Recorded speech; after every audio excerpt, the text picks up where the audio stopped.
एक चोरी और एक होती है सीना चोरी। चुनाव आयोग की 80 मिनट की प्रेस कॉन्फ्रेंस को ध्यान से सुनते वक्त बार-बार ये चीज मेरे मन में आ रही थी।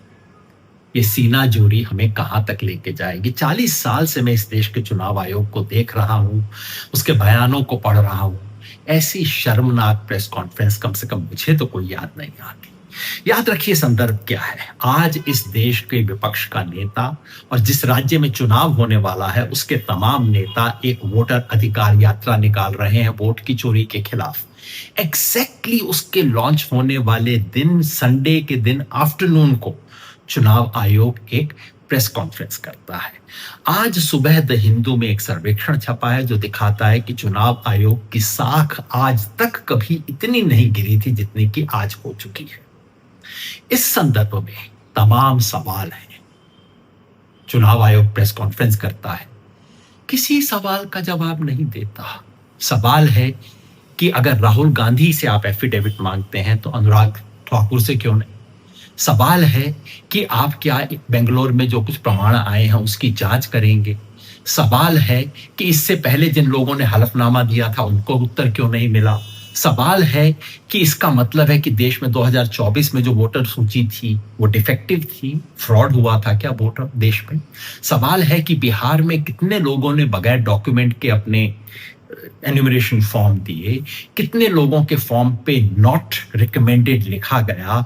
आखिर बिहार में कटे तो वोट लेकिन बढ़े कितने और क्यों नहीं बढ़े? किसी सवाल का जवाब नहीं, बार बार याद दिलाने पे जवाब नहीं। और जवाब के बदले लफाजी, जवाब के बदले धमकी की भाषा। इस देश की संवैधानिक संस्था का प्रमुख देश के विपक्ष के नेता को धमका रहा है। ऐसा कभी नहीं हुआ। 2002 में नरेंद्र मोदी जी ने उस समय के चुनाव आयुक्त लिंगदो साहब का नाम लेकर जनसभाओं में मखौल उड़ाया था। चुनाव आयोग ने सर झुका के सिर्फ अपना काम किया था। आप चुनाव आयुक्त हैं, आपकी जिम्मेवारी है कि अगर देश में सवाल उठ रहे हैं तो आप कहें हम जांच करवाएंगे। ऐसी दूध का दूध और पानी का पानी कर दें कि आपके आलोचक भी दांत में उंगली दबाने के लिए मजबूर हो जाए।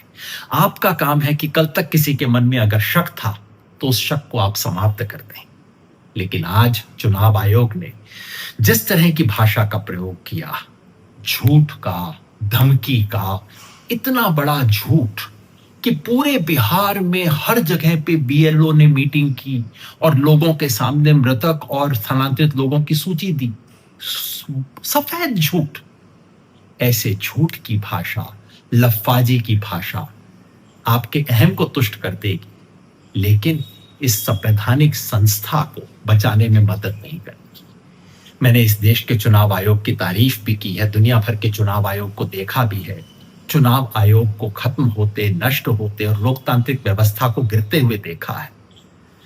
मैं अनुरोध भी करता हूं, चेतावनी भी देता हूं भारत के चुनाव आयोग को, इस महान संस्था को आप जिस रास्ते पे ले जा रहे हैं ये पाकिस्तान और बांग्लादेश वाला रास्ता है जिससे लोकतांत्रिक व्यवस्था ध्वस्त हो जाएगी।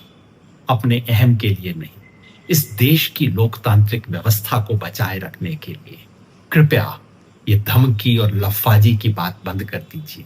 अगर कोई चोरी हो गई हो तो उसकी जांच करवा दीजिए, सीना जुड़ी बंद कर दीजिए।